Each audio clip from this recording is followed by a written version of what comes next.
Hey, what's up, everybody? Welcome to Spoiler Kings. I'm Brian the Grizzly, along with we got Tank Kramer over there, got Brandman over here, and we got the man, the myth, the legend, the Osiris up. Nah, I'm not gonna go all the way do JG. Not going JG, but we got Anzo from Bigger Four Entertainment in the building because we're going to talk Last of Us season 2. Yeah, you could have continued. No, I'll talk about it. I was like, no, I'm not giving the whole JG treatment. You know, JG's a split star of it. You know, he's amazing.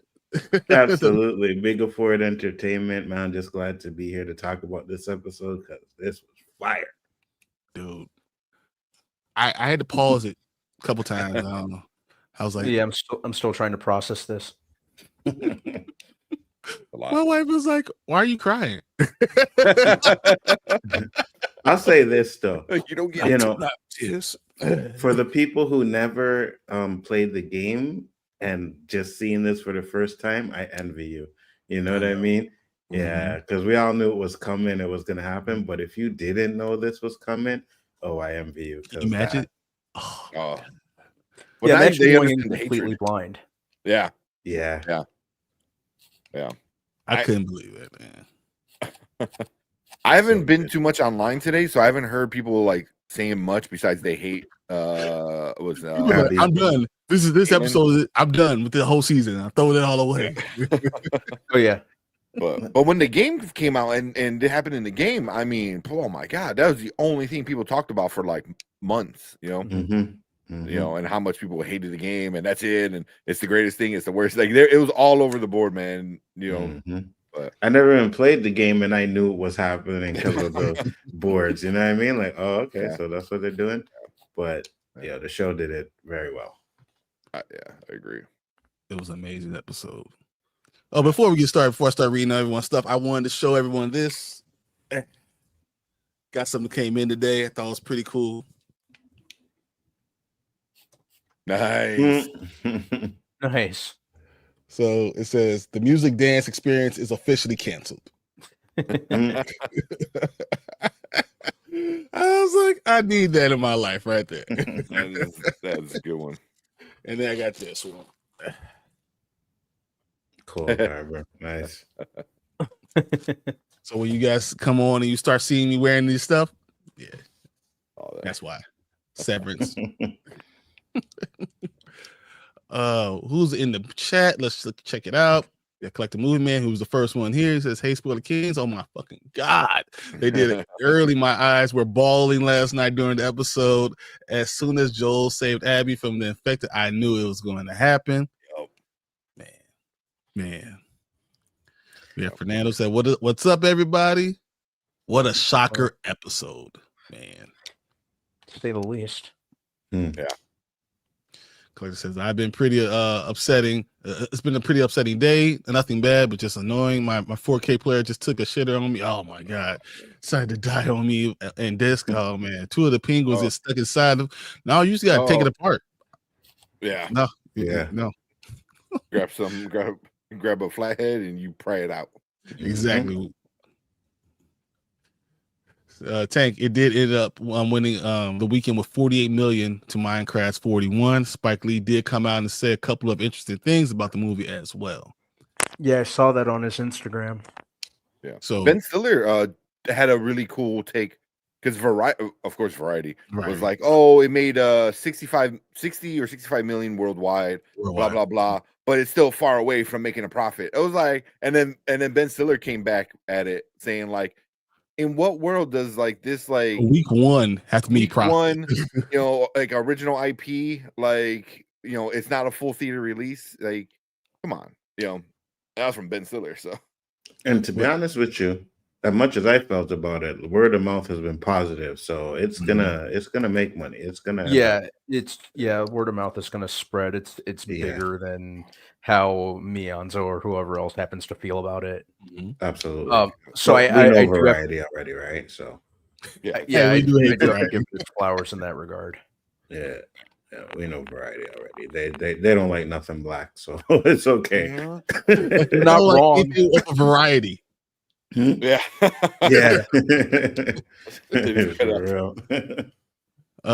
With that being said, so I am actually going to do me and my dad going to do a review over on it. We have 10 items that we were going to talk about. So I was Nice. like, so we're not going to be here all day, but we're going to do it tomorrow, like at 9 a.m. and then we'll probably release it sometime later in the day. It's going to be really cool because we're under the impression that it's not a vampire movie. It's a movie that used the guise of a vampire movie that's really talking about a lot more things that are really interesting. So I can't wait to talk about it. I talked to my father about it. He goes all in with notes and stuff like that. I was like, man, I gotta write notes now too. So we're gonna do that tomorrow and release it sometime during the day. So nice. Let's see. You guys really interested? Had a really interesting conversation about black directors. So when I saw that Spike was talking about it, I thought of the conversation you guys were having. I appreciate that, Ace. Yeah. And it is interesting and getting what type of black directors would you get to do something like this, and how many really have the freedom to put on original IP? Can you think of more than 3 original? Doesn't. So I'm just saying. Yeah. So I'm about halfway through this the second Jack Reacher book.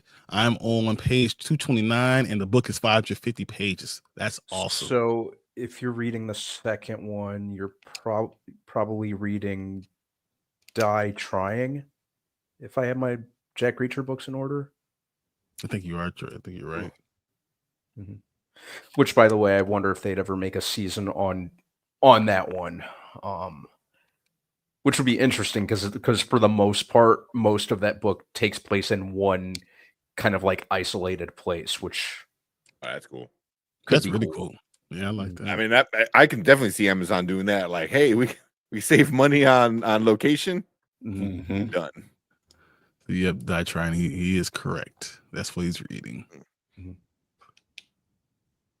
Said my mom even got a little teary-eyed last night after the episode. Yeah, if you like Joel anyway, not gonna be good. And she never played the game, so I was shocked. But we've gone through a lot with these characters, right? Yeah. Joel. The whole thing was around Joel. Don't let me and Oz will do the From stuff on Tuesdays, right? You let boy die like that at the second episode. Facts. Rioting. Facts. Walking up there, rioting. Facts. 100%. Mama Bear's in the building. She says, hello, boys.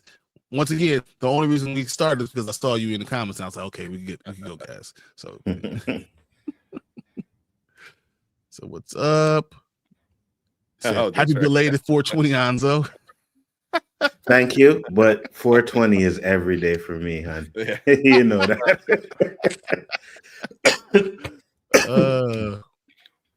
We got Dr. Dan in the building. Said, what's up?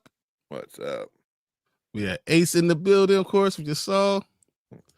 I have to say Senior Fantastico too many times. My cat is answering to it. Okay, I got you. So just realized I was behind on the stream, caught up now. So I was behind on the comments, so it's okay. We're catching up together. Did you guys see the thing that John Campia said about the critics' score rating for Sinners? It was actually really good news. I have not. I've been through with Campia for a while. Me too. I've just been done with him. Yeah, me too. Yeah. If he's there, he's like the third or fourth thing I might watch. But not really. I don't watch the live anymore. I like it is the shorts. If there's a short that I'm interested, maybe. But I wonder, is it that like, was it Sinners being an A is like Ryan Coogler's like 5th A, which is insane. Like he's literally 5 for 5 with A's, which is whether you like Wakanda, but Wakanda forever, but that's why you got an A on the cinema score. He gets 4 A's and an F for me, but that's okay. Oh, no, credit score rating. F plus, F minus. F minus. Your GPA is being dragged down. And I will share my thoughts on this video. On that video, yeah. Collect to know I try to stay for Campia, but what did he say? John Campia really enjoys Sinners, same as Robert Beer Burnett. How about that? So I'm glad you liked it. I did too. Usually don't like Campia's takes. Yeah, I'm just not a fan. He just doesn't land for me. I'm really picky when it comes to the online reviewers. Hmm. As weird as that sounds, some of them just grind on my nerves. He's one of them. I like this format of their show. I really do. I love the talking. I love the fact that they have producers and all that stuff going. But that's pretty much where it ends. Yeah, for me, Campia is. I used to have him on. I used to have him on Facebook, right? I used to have Campia on Facebook. Yeah, I used to subscribe, and he ended up blocking me because he was on some Kobe, and then when I came with some facts, he didn't like it, so he blocked me. Blocked you later. I didn't know that. Yeah, he literally blocked me. He literally It sounds like him so much. He literally blocked me. You don't like my hilarious. take. Blocked. That's hilarious.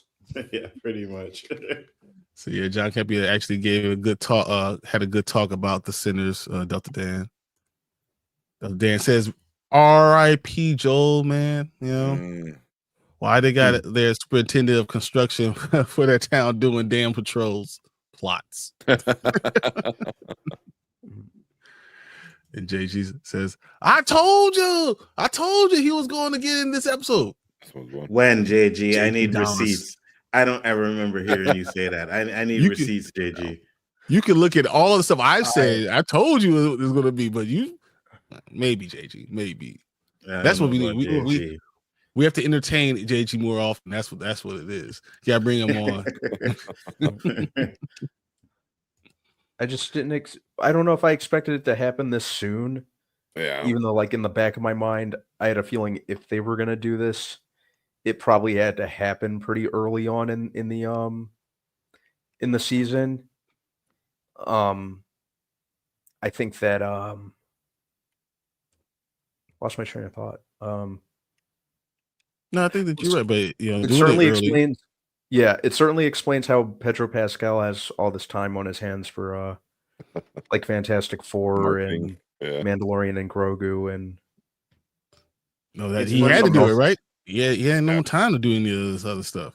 Yeah, I mean, it might be one of the reasons why he took the job in the first place because he knew, there was expiration date on it. Well, from probably what I spent hear, like a week on set. Well, from what I hear, he's still going to be in some flashbacks, right? So he's still going to be in it, but obviously he's not spending as much time on set doing those flashbacks. Probably comes in just to do his scene and then bounces, right? So I think but I did go back to, because I was like, I know I said episode 3. I said episode 3. So I went back and I watched one of the videos. Brandman said, "Oh, I'd be surprised if it happens earlier." Brian said, "Yeah, episode 2, right?" But then later on in the other episodes, we all called episode 3. And say episode 3 makes sense, but yeah, I'm saying 2 made sense for me from the beginning because you get the introduction and you kill him off, and then now he can go do all the other crap he needs to go do because he's later starring in every show. Yeah. I mean, it's following the game like 100%. fairly close because in the game it's like within the first 10 minutes of the game. Yeah, it's super quick in the game. So, I mean, on that I just didn't think it was going to happen this early because how do you have Pedro Pascal and not use him at least for the whole season? But it sets up all the other because there's still a lot of other stuff that's going to happen, this season. And we will all be depressed every episode.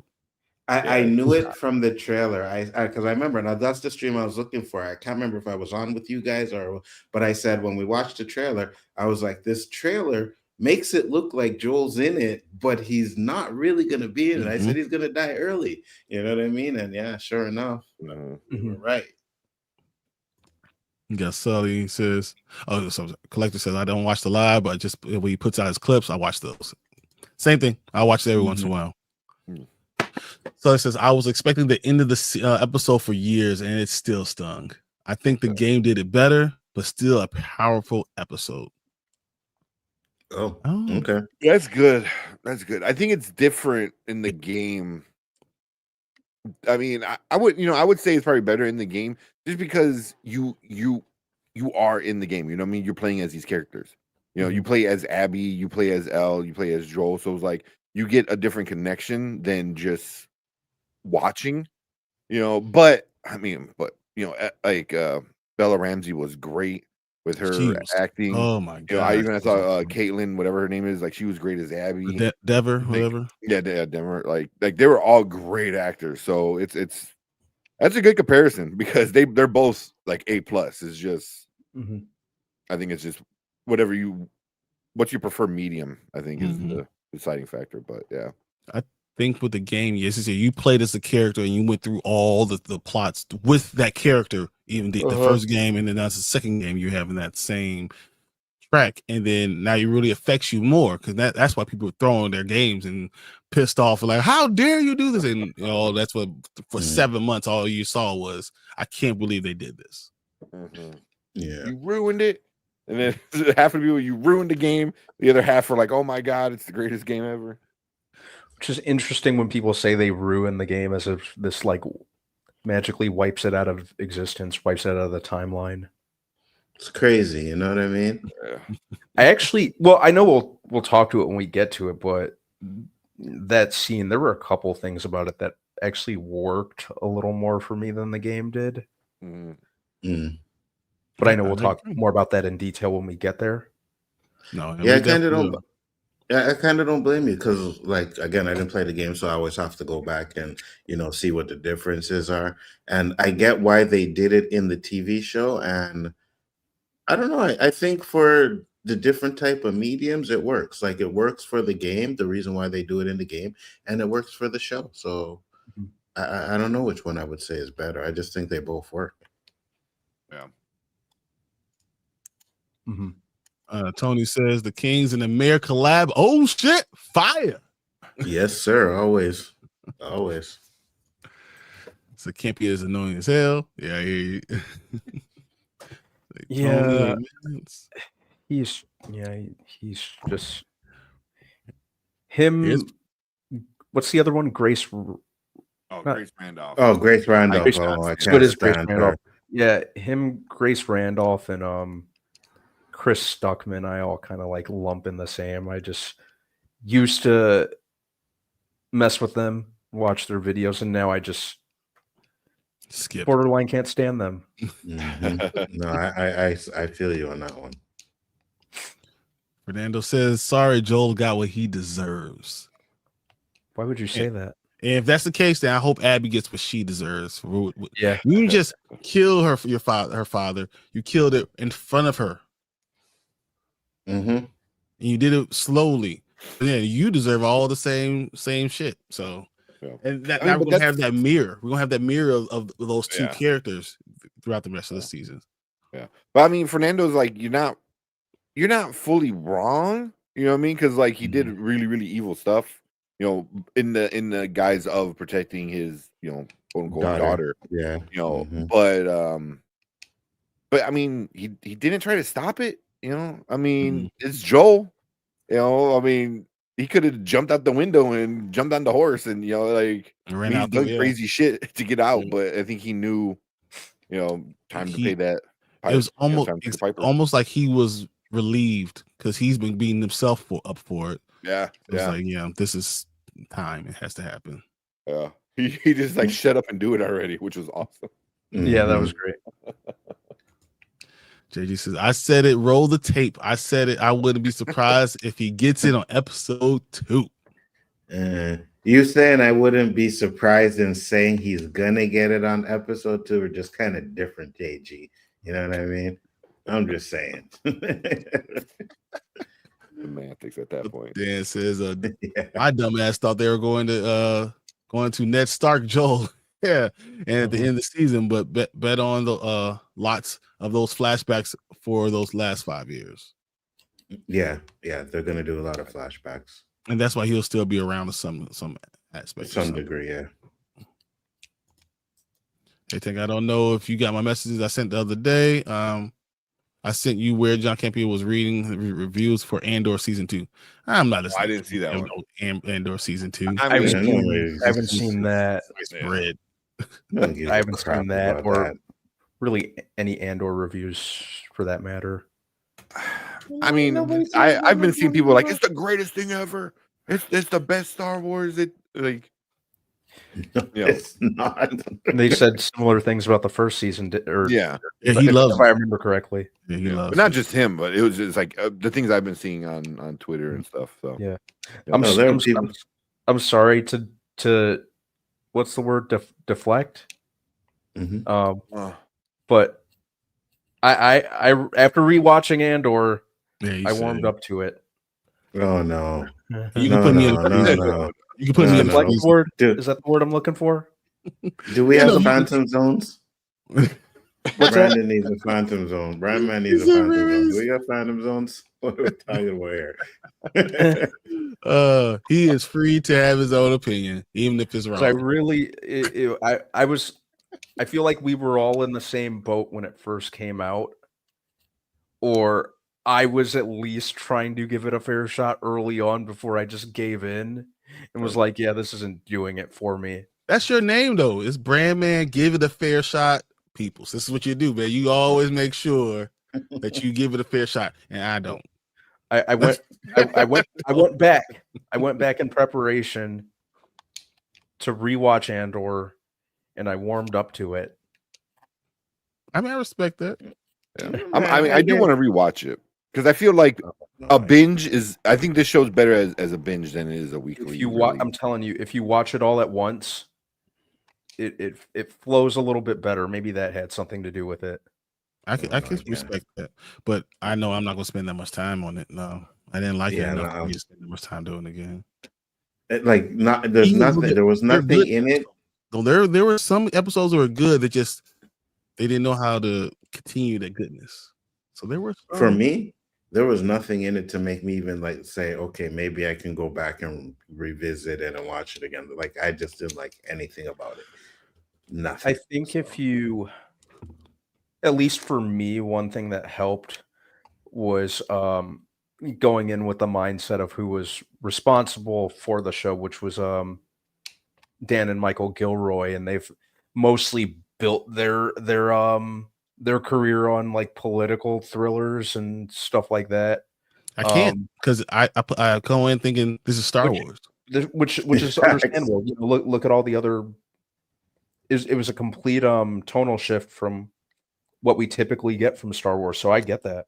Yeah, but I understand why some people love it because this is different what I want from Star Wars. But yeah, for me, I need Star Wars. I want to see Star Wars stuff. You know, if there's nothing with the Force, if it doesn't have lightsabers, and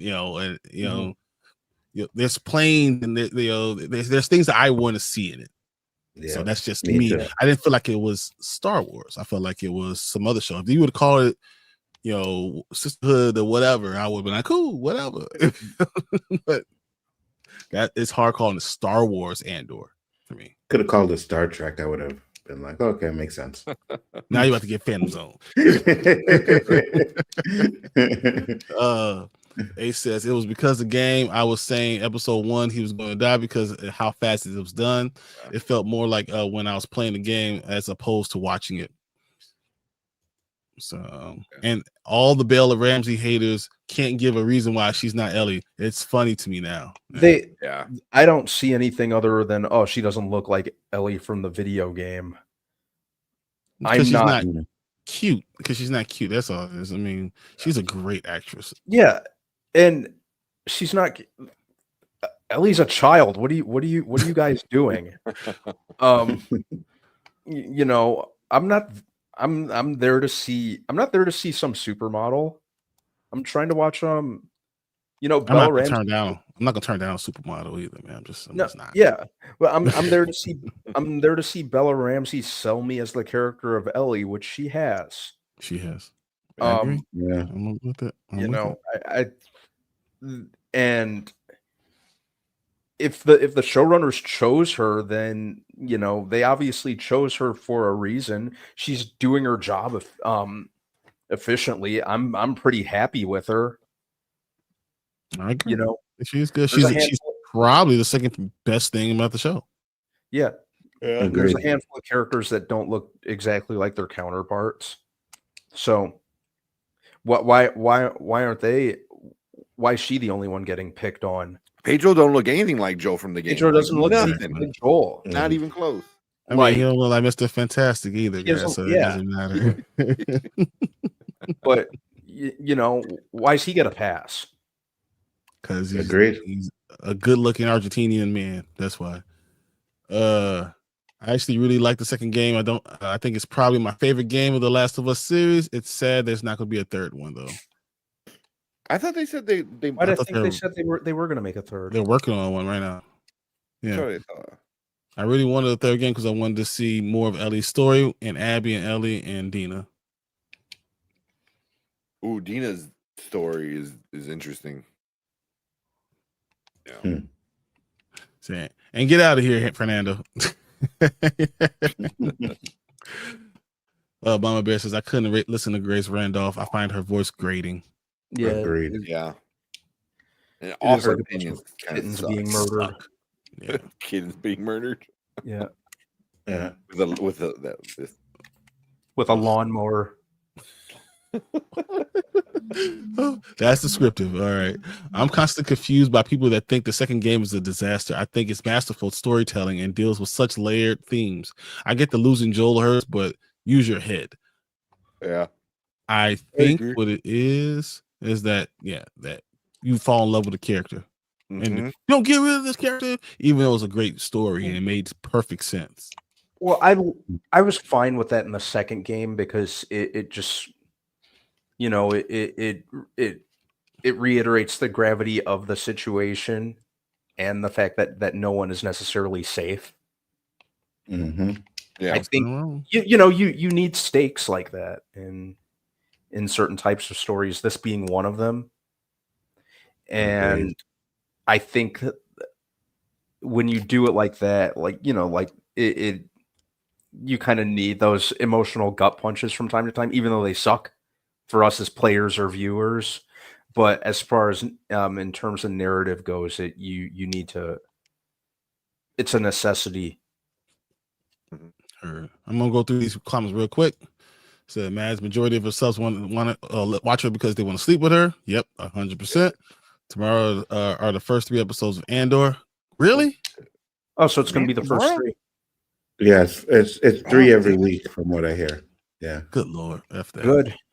Yeah, no care. Andor season 1 is the best Disney Star Wars created content by a long shot, though. You're literally not saying anything, Sully. I'm not even arguing with you. You're literally not saying anything. It's like, hey, look, he is 4'6" in a 4'5" contest. You're right. I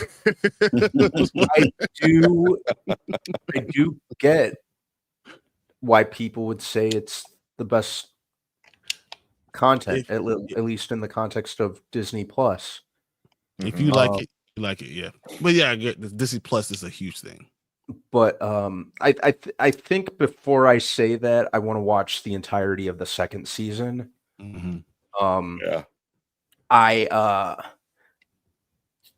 Because the character of Andor was one of my favorite things about Rogue One, which is a movie as far as the newer Star Wars stuff goes, is a movie I absolutely love. I love Rogue One. I think do too, and it's good, but I disagree because I think The Mandalorian is better. I think season 1 and season 2. I loved the first 2 Mandalorian seasons, and then thought, and I definitely liked season 3 too. I didn't love it as but you didn't. It was a downgrade. Season 1 is better than Andor. See, if you want to do it by season, season 2 is better than Andor. But season 3, even if you say Andor is better than season 3, how? Because we're talking about the whole season. Those 2 other 2 seasons are better. So, I think the only thing, Deuce is coming in. No. First of all, I said Deuce. I have to, there's only one thing I could play, and I know Brandman's going to hate it, but I can't help it. He's the GOAT, so he gets a GOAT screen. He says people can say whatever they want to say. Episode 2 was fantastic. And it was definitely good. It was definitely fantastic. Even fantastic is like not giving it enough. It's an understatement. Exactly. Yeah. It was so good. visually too, just like besides like the story he was saying, visually with them coming out of the snow and everything like that. And it's an actual blizzard. Fire. It was an actual blizzard. They didn't fly anything in. They were Yeah. literally doing all this stuff in the blizzard. Yeah. They're talking about they only had one shot to do a lot of these things, and they killed it. They killed it. All right, I'm gonna run through all these things real quick. I'm down with Andor. Not going to lie, that's okay. I like everything else about it. Majority of people are reviewing stuff say that either the greatest thing ever or it's trash. Nothing is just good anymore. I knew there was one of those. This was going to be one of those situations where there was going to be no middle ground. Yeah, that's true. That's how it is usually. You don't need the force of lightsabers for Star Wars. You need a good story. No, yes, you need force of lightsabers. 100%. Yes and no for my the first Star Wars is not even a good story. So that's how I know you guys are not telling the truth, because the first Star Wars is not a good story. It's such a big universe that I get it, because like you said, Star like Wars, lightsabers and the Force are synonymous with Star Wars. But me, I do kind of like the idea of them exploring other elements and facets of the universe. I'm okay with that. I get you. I don't mind that either, but I think that you can still use the Force, because the Force is the thing that holds things together. Yeah, the Force should definitely exist in some capacity. Yeah, a good example is Rogue One. Rogue One didn't really have any, Force users. Didn't have really anything besides like the Force. Like there was like people who believed in the Force and stuff like that. But you need something, because the Force is the thing that holds it together. So in the universe, you can't do that. Yeah, watching something because something is attractive. Wait, who Rogue does One? that? Nice shirt, by the way. Yeah, Rogue One was trash. Wait, guys. Shout out to dudes gifted 20 Spoiler King memberships. Nice. Thank you. We got Kingdom of Nerds, Entrepreneurs at She, Tank got one, B got one, Birds and Books of Girls and Purrs, Ty, Mr. U292, Dark Room, JG Shaolin, Anthony, all got one. Guys, he is. You want to know why I call him the GOAT? You want to know why I call him the GOAT? Look at all these names that get in these memberships. Thank you so much, Deuce. That is awesome, and it brings more people to us.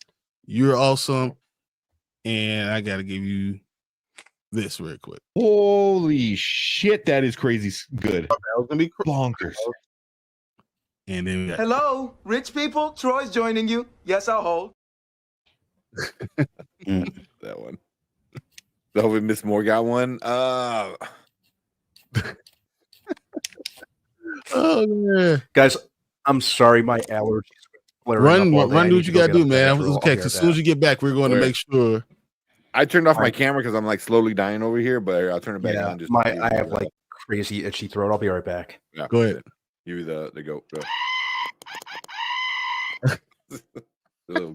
I just need to just put write Deuce on here on the side or something. Exactly. It should be that's the Deuce GOAT. That's what we all know. Oh man, Deuce, that's awesome. I'm turning off my camera because man, do your thing. But yes, Deuce. No, we know. I know. You are. Yeah. I'm like he's sitting here rubbing my neck. I don't think people want to see like me doing like chiropractor on myself because it's fucking neck is killing me. I'm gonna run through these one more time, guys. So the game director actually came out and said there's not going to be a third game. They are releasing 2 combo PS5 editions with both games in 2 different steelbooks and an online playing mode, but not actual new. Really, online playing mode. That's interesting. That is interesting. Damn. Tony says, "I feel people were just mad about who killed Joel, but you know what it is, man. Everyone knew this was happening." Mm-hmm. But again, like you said, I get it because you're connected to that person. You play as that person, in the game. Like you thought he was the main character. So, said Rogue One is the only Star Wars I have on 4K, and when he said that, we have another 10. Nice. Another 10 memberships gifted by Deuce. Appreciate you, man. You are unbelievably awesome. That is so unbelievable. I appreciate it so much. We are Nikisha. loving it. Also, if you want memberships, I believe you have to go into your settings on your YouTube channel and have it so you can accept memberships. Yeah, you do. Yeah. So I forgot how to do it, but you can look it up on YouTube and it tells you like what saying to go and you can accept memberships. So wonderful. Hey man, you can probably do it right now still. So, well, my name isn't green. I don't like that. I probably have my bank card turned off. I'll be back again tomorrow. I appreciate you, Nikisha. Always. yes. You know, you are awesome. You guys are incredible. Man. And everyone is so happy that you're back. So back here. So hey dudes, thank you. Feeling much better. Yeah, I'm glad you're feeling so much better. I went through all these. The amazing. Said, damn, dudes, thanks. Exactly. Salute. Thank you. Yeah. So just click on the gift. Oh, is that how you do it? Okay. So, all right. So we kind of got through all that. Let's go ahead and start breaking down this episode. Start talking about it from the beginning. It's episode 2, season 2, episode 2, Through the Valley. Kind of start off with Abby, right? So we get Abby kind of reliving her worst nightmare, worst day, with herself, like really talking to herself, like saying, "Hey, don't go in there. It's going to be the worst thing you can, ever have happen to you." And you start. I feel like they wanted us to see her as a human being, understand why she's going through what she's going through. With that thing. Yeah, well, that's one of the differences, right? It was made so that you can understand her motivation, right? Because here in the game, you don't find out why she wanted to kill Joe until later on in the end of the game. So they do it in the show because they want to give you that sympathy for her. You know what I mean? Like they didn't want it to make her the all-out villain, even though she still is, but they wanted at least to give her some kind of sympathy. So I was okay with that. I found that interesting that the director called Abby an anti-hero. Yeah, pretty much. I was like, oh, really? When? Anti-hero? I guess, I mean, in her own story, maybe, in her own mind, she's a hero, giving revenge for her dad, but I mean even the people that were with her wanted to go back. All the happenstance that really happened to get to that point. Literally, they were like, we're gonna send her out there so she don't see nothing and freeze, and then she go like, let's go. Yeah. Joel almost got away with it. Think about it. So that's when we get to the scene. She wakes up, she talked to her friends. They said, hey, it's terrible out there. Look how big that town is. There's nowhere we're going to fight with this entire town. This is not going to happen. So the guy comes in and says, I've been out there for an hour. That's probably as long as you could be out there. He sent her out there hoping that she would like get cold and say, okay, guys, let's get back. Let's not deal with this anymore. We're not going to fight entire town. Thought that they kind of outsmarted her, but no one knew how much hate she really had pinned up inside of her. Yeah. Dude says, like I told y'all, this was going to happen. Yep. It says, click on the gift up image above to turn on the accepted membership. Okay, guys, so that's how you do it. Like, you guys have a good night. I'm getting ready for bed because tomorrow I have 2 fillings done tomorrow. I'm so sorry, man. But good night, man. Hope you have a good one. Yeah, absolutely. And then on Wednesday, I have the tooth pulled, and they have to remove a cavity from my inside of my gums. Ugh. I had to do that when I got my wisdom teeth out. Oof. They had to cut into my gums. No. I had them put me to sleep when it happened. I didn't want to be conscious for that. I've had one cavity, and they had to drill in there. I was like vibrating. I was like, never again, never again. But I don't eat candy now. Hey, Brandon, check your mic. I don't know. Yeah, all of a sudden it sounds like it's the camera. Can you hear me now? There you go. Yeah. No, you know what it was? Like I habitually, when I step away, I put my microphone up like that. Oh, okay, gotcha. So it's funny because before they send her out there, and like they're saying, oh, like you have a plan? Does anyone have a plan? Does anyone have a plan? They're like, yeah, we're gonna make her freeze and then we'll figure out what the hell's going on. So hopefully she goes out there. So we have that. Then we have the next scene. We have Bella waking up, saying it's time to go on patrol. She's not like going with Dina anymore. So that's happening. And she's like, gotta get up. She's like, well, I'm gonna go with Joel. And he's like, Joel, why are you going with Joel? I thought you guys didn't it just happen that you guys just at each other's throat? And just like a daughter would say, she's like, I know it seems to you guys that we're at each other's throat, but really we're always together. We're always Ellie and Joel, no matter what. That's my father. Basically, she's been saying that's always my father. Yeah. Well, it's kind of like hey, we're family. Like it looks bad to you guys, but we're family. Like we'll I can hate them all at once. Yeah. So I don't care what you guys say, but I thought that was interesting, and the way she felt that sounded so much like a little teenage girl. So whatever. So they go off on their own. Did you find that interesting when what's the guy's name? Jesse, I think? Jesse, yeah. When Jesse, she was like, talk about Jesse's like, she kissed you. She kissed you, what? And he was like, yeah, I figured, I know. To a point where it seems pretty obvious that Dina already told him that she had feelings for her. Yeah, I didn't think he would. I didn't think he would care, to be honest with you. I didn't think he would care. So whatever, they're doing their other stuff. They're walking through town, getting their horses. They get ready to go, going through all the stuff, and she's still looking for Joel and find out that Joel went with Dina. So that's kind of what the whole beginning of it was. While that's happening, we had Tommy was going through all the protocol. Like if something happens and we have another influx of whatever these monsters coming through, what we're gonna do? They told the men go to the rooftops. They went through. Everyone else go to the basements. Lock yourselves in. They kind of prepared for this, no matter what. So I mean, coincidence maybe, but it was a really good scene to kind of foreshadow what was going to happen. No, I think Jesse was telling Ellie about it, right? He's like, "Oh, they're kind of hiding under." They're hiding under the snow, so there could be one, there could be 1,000. Yep. So yeah. So I thought that was a good way to well, that's the thing. There was a lot of foreshadowing because she was like 1,000, please. Like she didn't believe him, and then sure enough, there's 1,000.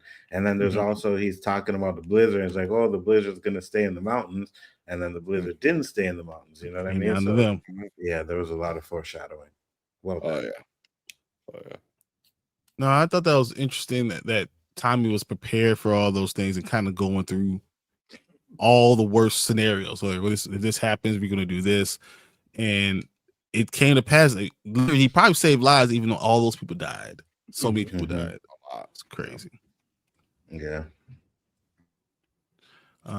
So they're talking. Oh, and then Tommy's wife's name is what? Is it? Oh damn! What's her name? I don't remember. Nora. I think you're right. Isn't it Nora? Is it Nora? It's Nora. I'm trying to think. Usually I had to cast up. I didn't have to cast up. I was looking, but I think Nora is the one because she's like mayor of the town, whatever. And then Nora tells Ellie to come over there right now, and he has the guy that she just had to fight with the night before at the dance, whatever, to come and apologize to her. And he had to apologize. Said, I don't know why I came out of it. And she said she was like, "What? Screw you," basically. But she said, "Okay." He made her 2 sandwiches. Thought everything was gonna be okay. But she was like, "Man, yeah, F you." It was Maria. Maria. That's it. Maria. Yeah. Thank you.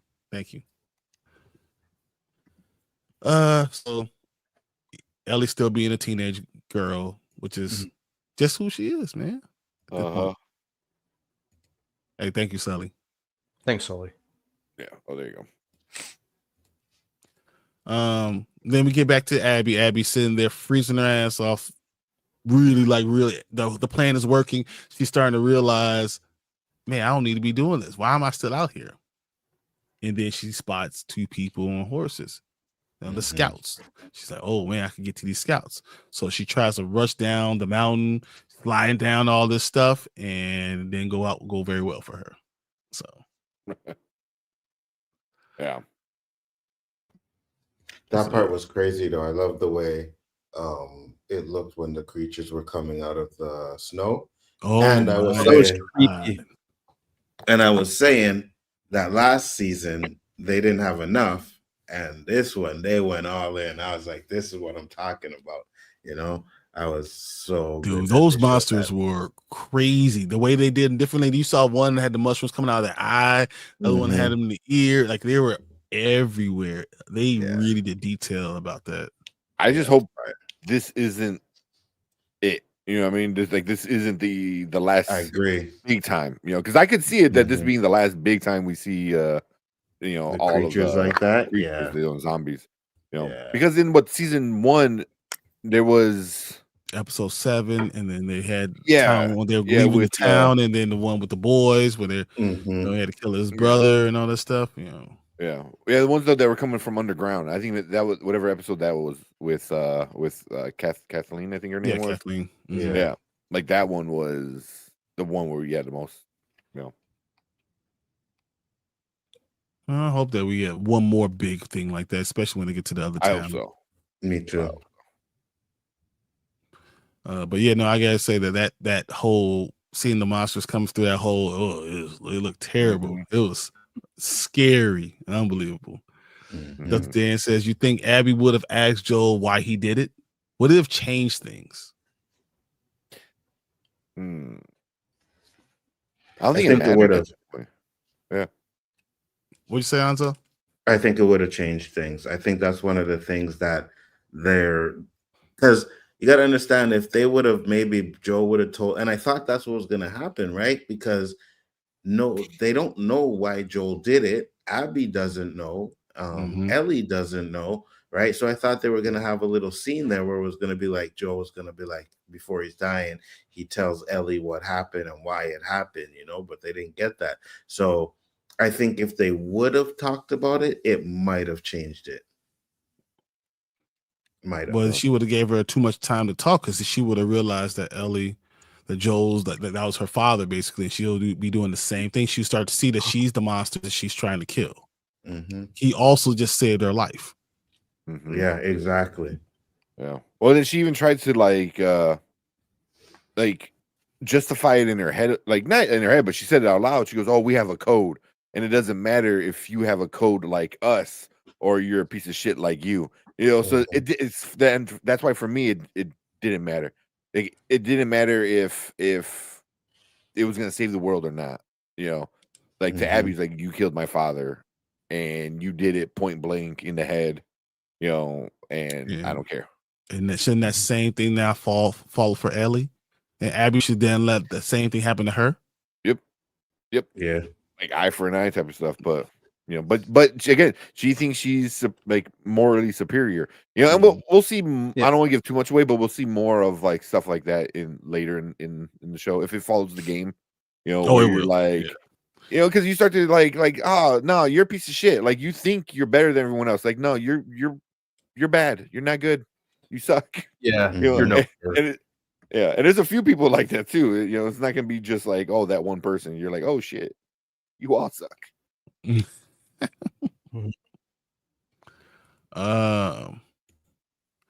Well, episode 2 was great. Let's see how they finish. Stick the landing is key. How many episodes do we have in this season?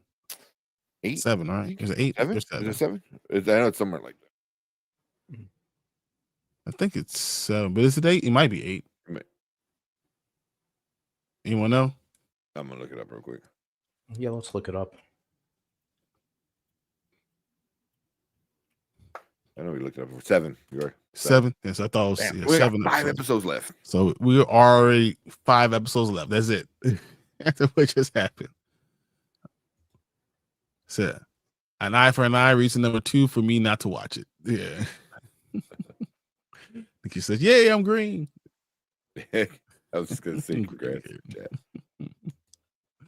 I feel Abby wouldn't believe it anyway. Yeah. I Yeah, understand that. You're probably right, Tony.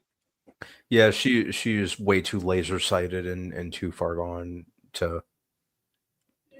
She's beyond reason. Yeah. Well, that's what they showed at the beginning. Like, you know, even herself, she was even herself still, you know, dealing with the loss. See, I'm relieved. Sully says, I think if Abby asked Joel why he did it, it possibly would have changed things. That's why Abby didn't ask. She just wanted to kill the guys that she's been hunting for half a decade. Yeah. Now you start I to mean, realize that's what's going on. That makes sense. Yeah. Yeah. So I wish the game and the show had started part 2 from Abby's point of view 5 years ago and saw her journey before she killed Joel, not after. That would have been interesting. That would have been. You would have lived a lot longer. Yeah, but I think you would have made Abby too relatable. Maybe, you know. I think you would have made too many people kind of like Abby. You know, and I don't know if that's what you really want to go for. You know. But the way the show is going, I feel like we're gonna get flashbacks to Abby. We're gonna get flashbacks with Ellie. So they're gonna go there. I just think, you know, it's just gonna come later. Miss Moore is green. All is well. Agreed. All right. So now we're back to Tommy being on top of the ridge, looking out, trying to find out where everyone is, telling everyone to take cover. Telling all the scouts to kind of take cover for everything. You see Ellie, Ellie and Jesse kind of go out there and find a spot. Jesse had his own place where they were was it creating or growing weed or whatever, and had his own spot. So that he knew they found one of the masks and all the other stuff. I was like, man, okay, that's pretty detailed. I'm not leaving. We're taking all of this weed back to the complex. Joel is a grown-ass man. He can survive. We'll come back for him. But we're not leaving this stock. No way. That's funny. But that scene, Ellie was like, oh, she was like, am I hallucinating? Is this all here? Oh, I thought that was really cool. And then they don't hear the looking for them yet, right? Or do they? That's when Jesse and Ellie hear them radioing for them, like, hey, have you heard from Joel? Have you heard from Dina? Have you heard from them yet? And it's like, yeah, no, I haven't heard. We still don't know exactly what's going on. And they take out like freak out. They take out like a bat out of hell, to try to find them. And at the same time, that's when Abby is going through trying to get down there. She gets caught in that avalanche of I guess zombies, whatever. And there's no way that she doesn't get caught somehow. Not one bite with all of them chasing after her. I thought that was very weird, but there's so many things that had to go exactly right for Joel to die. And this is one of those things. Even when she gets caught in the she climbs up the ladder, goes up, gets caught in between between the gate. Yeah. And the building. In the building. And then even when one gets out and they're right on top of her, somehow she still survived. All it took was one thing. One bite. We wouldn't have to deal with that. Yeah. But doesn't that just show how like evil Abby is? Like you're leading them after he saved your life, it's just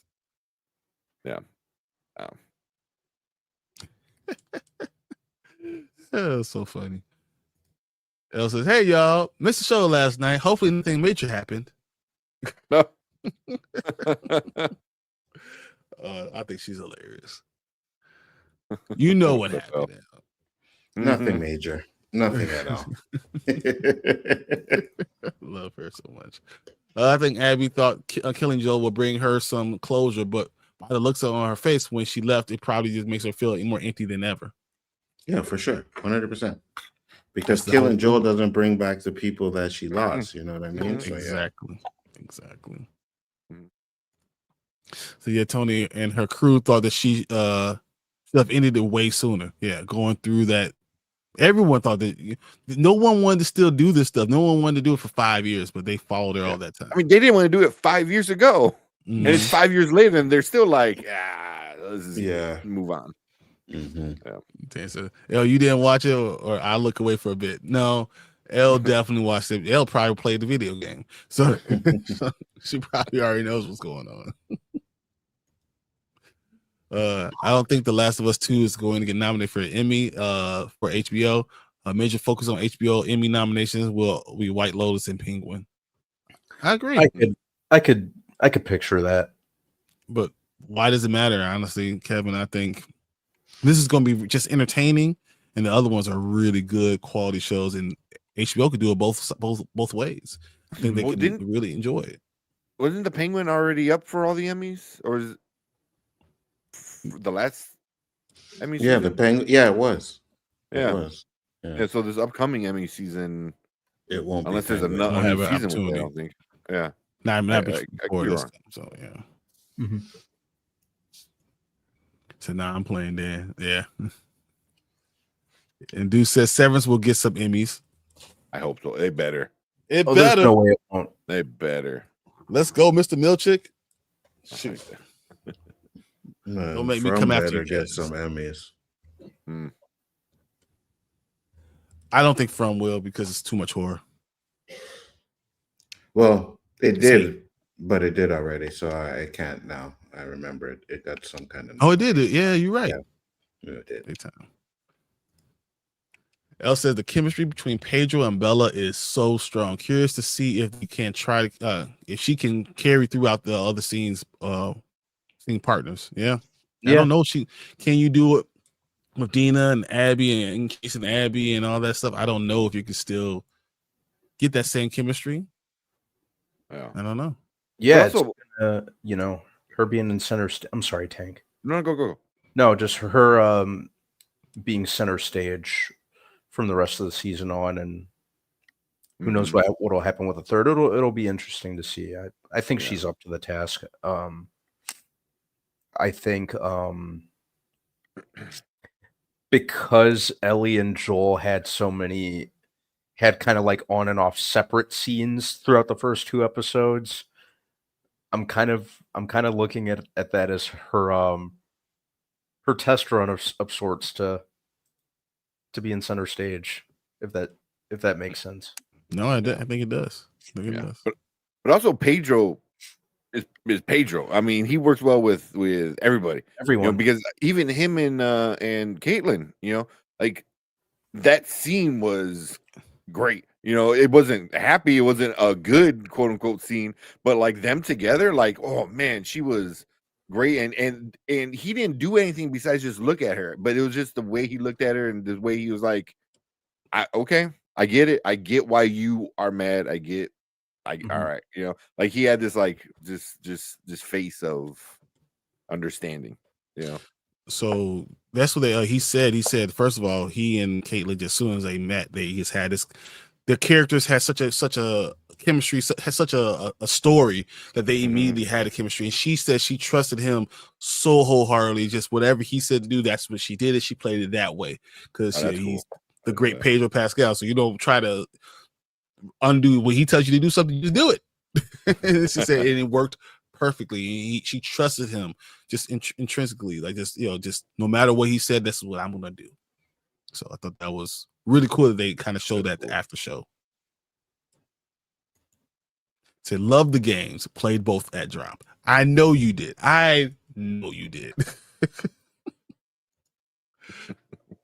Said off topic. I need a choral music with lights radiating behind Brandon. This is not you already got kind of the lights with the reflection. This is like Justice League or whatever that was, that movie. with the chorus behind Aquaman. Oh, that Wonder Woman freaking choral music in the Snyder cut every 30 seconds. Well, you don't Driving like me that guitar mad. riff? Like every 10 minutes. Every 10 minutes. Every 10 seconds. So Deuce says Severance Cast has been through the circuit 100%. Oh yeah. Man, everywhere. And you know what's funny? I'm watching it all. Taking it all in. And buying all the merch. That's why I have all the stuff. Nikisha, you weren't here for this one. Cold Hard Read, 9% complete. I'm wearing that. I'm wearing it out Thursday. It was nice to see Tati Gabriel. I loved her since the 100. I could watch her. I could watch her watch paint dry and be riveted all day. Trying to remember what else I've seen her in besides Uncharted. Sabrina. She was the Chilling Adventures of Sabrina. That's she was what the, it was. The three sister girl. Yep. Yeah. She sure was. Yeah. That's what it was. She was awesome in that show. She almost like stole anytime she was on screen, she stole the show. Yep. So Sully says, just watched season 1 Severance finale with my wife. And as I get her into the show, she didn't like it at the beginning, but like I told her, she dug the last 3 episodes, and then she's gonna love season 2. I'm pretty sure Anzo also did not like. Mm-hmm. He was watching the first 4 episodes, like, what's this crap? I think that's exactly what he said to us. What is this crap? And then all of a sudden, we said, just give it a chance. And he's like 5, 6, and then got him cooked. And then 7, 8, 9 brought him on in. Mm-hmm. Yeah, that's good. Don't be saying it's good now. You know you liked it. You know you liked it. No, I like it. It's good. I still think from better, but I think it's good. And it's funny too because I was chilling with my son and he's like, "Yeah, watch Severance." I'm like, "Yeah, watch it. It's good." And then he got to the first 3 episodes and he called me up and he's like, "Yo, what is this crap?" He's like, "What is this? Like, this isn't good." And I just said, "Keep watching. It gets better." And then by the final episode, he was like, "Oh yeah, it was good." He said he liked more the final episodes than anything else. But yeah, he said it was good. So I feel her friends went along with her so she could deal with her issues and move on. Hopefully. But I'm telling you, Ellie's not moving on. No. Yeah. Nikisha, I didn't even recognize her from 100. I mean, she's so good with faces, not names. So Fernando says, I'm on Team Abby. Don't go killing people's fathers and think that there'll be no problems. Says someone who just killed someone's father. Am I right, Fernando? Like, she just literally just did the same thing, right? So now you want to be on Team Ellie because now she got to go. You done did it. Now you got to die. But I think that's one of the things they're doing in this show is they're showing the parallels, right? Because now it's going to be like Ellie's going to be hell sent on getting revenge for what Abby did, which is what Abby was doing. So it's going to be interesting to see the dynamic going forward. Isn't it even worse though? Because she had to see her do it in front of her. Yeah, not the remnants of it. She saw his life, go out of his eyes. Yeah. It actually what twisted the knife, no pun intended, even more is it looked like Joel like tried to move, like he tried to get up He to did. go. Yeah, help he out. did. Dang it. That's terrible, man. Yeah. It's crazy. Dude says, good on you, Sully. Good on you. Get them all hooked. Elle says, yes, I was screaming, I hate you in the moment, Abby. This moment, Abby. But Caitlin, I love you. Just let me have a moment. I even like Abby as a dynamic character overall. Hot take. That's an interesting hot take. I don't know if I like Abby. I think that she did something for the game. She did something for the game that made it interesting, but I was counting the seconds. Yeah. I'm not an Abby fan like Brandman said, but I I like Abby as a plot, as kind of like I don't know how to say, not as a character, but as what she does and what she adds to the story, I should say. Because it changes a lot, especially for Ellie. So and yeah. But I think that's what Elle's saying. She's like, that's why she likes her as a dynamic character. So yeah.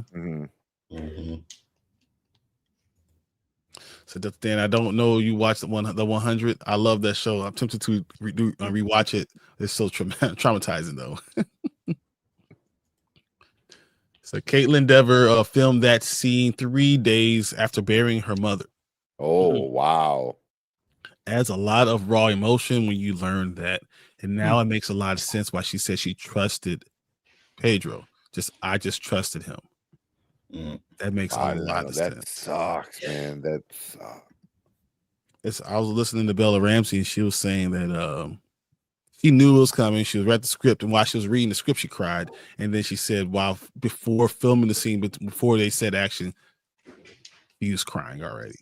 She couldn't even handle it because it just wasn't just her character dealing with Joel. It was her dealing with Pedro. Said that was like it was double for her. So I was like, oh man, that's interesting. How old is she? Who? Caitlin Dever. She's born in 28, 29. Yeah. 28, 29. Yeah. Yeah. I mean, I was just thinking because like kind of young to bury a parent, which I mean it sucks. Yeah. For 28, it can happen, especially they have you at their 40. Yeah. So I'm jealous of that Severance merch. Hey, we do a giveaway. Yeah, I got some stuff, guys. I got some stuff. I still want to make some, but now I see that shirt and it makes me get an idea for what I want to do. All right. Send it to me. Let's do it. Yeah. Make all type of stuff. She was in you on Netflix too. Yeah, she was so great. The last season, right? The last season. Yeah. What is this crap like? Father like son. Hey yo, what's up, Sheed? How you doing, man? What's up, Sheed? So he says, my wife was so upset with episode 2 ending. She almost doesn't want to keep watching. But as someone that played the games, I'm telling her, let them cook. And it gets worse. Yeah, I was like, it doesn't get any better. Yeah. It gets worse, man. My girlfriend already said like she's not watching this season. So she didn't watch the first episode. She's not watching this episode. She's like, nah. Because I can't deal with all that trauma. It's a lot. Yeah. Yeah. And she loves the game. She thought the game was amazing. And she's just like, I can't go through that again. Dude says, let Elle cook. I understand. Vanilla says, Abby in the video game is awesome. Said, the 100 is my jam. It was really good. And of course, everyone said you got good taste. Of course, you guys got good taste. You guys are amazing. All right, so we're Joel saving Abby right now. Cuts back to Joel bringing Abby to Dina. They said, hey, we need to get back. They're on their horse trying to go get back to town. Instead, Abby convinces them to go back to her friends. He said it's closer. We could go do that. While that's happening, of course, we have Ellie and Jesse going back looking for Joel and Dina. They're freaking out. They say they did a little OVO to come back, and they said they'll meet. We got like 45 minutes. While that's happening inside the town, one of the guys are working on the pipes. He breaks open one of the pipes, right? And you see the roots. You pull back the roots, and he sees the fungus. And now, because it's under a hive mind, they now know exactly what's going on. And then all the zombies that are running towards Joel and Abby are now turning and running towards the town. That was something we saw foreshadowed. Then of course we got Tommy everyone's running to Tommy to tell him what's going on. Tommy rings the bell, tells everyone to get in the basement. All the men get into on the rooftops, get their guns. Everyone getting their guns, getting ready. You see this horde of zombies just running towards them. It looked just as bad as, I don't know. It's a terrible movie, but the scene reminded me of World War Z. When we had all those zombies coming and run towards them. It just, no matter what you do, you're killing them. They just go die, crawl across the next body, and eventually they're going to overwhelm you. Mm-hmm. Guys, what is it called? The big one, the big zombie, the bloater one. Oh man, they called it. I think it's called the bloater. Is it called a bloater? Yeah, I think so. Yeah. I didn't know if I made that up in my mind or that's exactly what they called it. I didn't want to do that. But yeah, man, that bloater. So yeah, they get to the wall basically, trying to survive everything. Tommy is telling everybody, "Hey, get off the streets, get on the rooftops. We need to do this now. We need to save everybody right now." They fortified the walls, and none of that really mattered. Because I don't know why I didn't even think about why wouldn't they just go through the wood, just go right through the logs. Why would they go through the door? They're fucking zombies. Yeah. They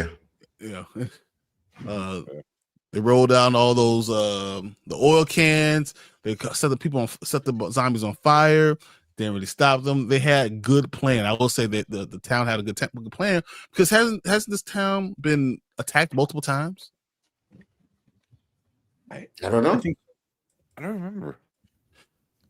I don't know to this extent, but I know they're like they got some kind of attacks before.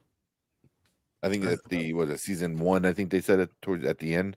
Yeah, I thought that's what they said. This is like this something that's happened before, and they've prepared for it. It's possible. So these are some of the best scenes, guys. Honestly, this whole fight with the zombies, taking Tommy's attention from what he was thinking about before, seeing how good detailed the zombies were, even when they broke through the wall with the bloater. All those scenes were just amazing. Listen, a lot of things in this episode felt like a video game, right? Because usually when you're playing a video game, you get all the the regular zombies coming at you, and then when you handle them, then the big one comes in, and that's exactly what happened. And you could see it coming out the ground, and it was like, oh, the bloater, and then it just came to the wall and hit the logs and broke through, and that was well done. Like the intensity in that scene was off the chain. It was so good. It was so much. I just saw the way that we saw the town being in trouble just as much as Joel was getting in trouble. And the town being trapped just as much as Joel's about to get trapped. And I think that's why they went back and forth, all the time.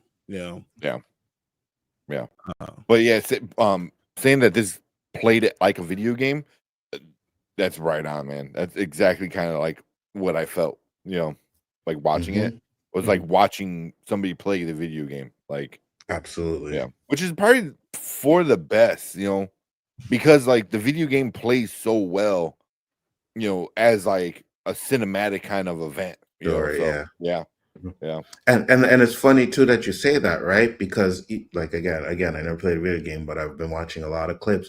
You could see scenes in the game where it's like Abby's talking and it focuses on her face, and then it goes to the person he's talking to, and they're doing the exact same thing in this show. And if you notice those things, it's like, wow, that's amazing. Like a lot of these video game movies and shows that they try to make, you should learn a thing or two from this show, man, because they're doing it spot on. Well, I mean, the video game, like I couldn't play the first one or the second one, so I watched people play it, because to me it's like, oh, it's a movie where you get to play a little bit of it, right? Because it's like the game for me is so not fun to play, but it's super fun to watch because it is so much like a movie. So So why is it not fun to play? Too many cutscenes, or yes. It's a cutscene, and then you gotta sneak around, shoot, cutscene, sneak around, shoot, cutscene. I was like, what the fuck? Can I play? You know, so but watching people play, I thought I definitely enjoyed this way more than that. I could be wrong. I know I'm gonna get a lot of hate for that shit, but for me, it was more of like a movie that you got to play a little bit of.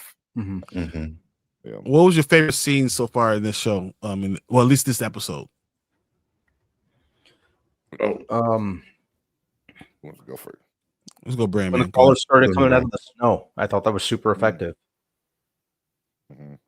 That's a good the one. way that it was filmed, the build up to it, the way that it just happened, like it was intense.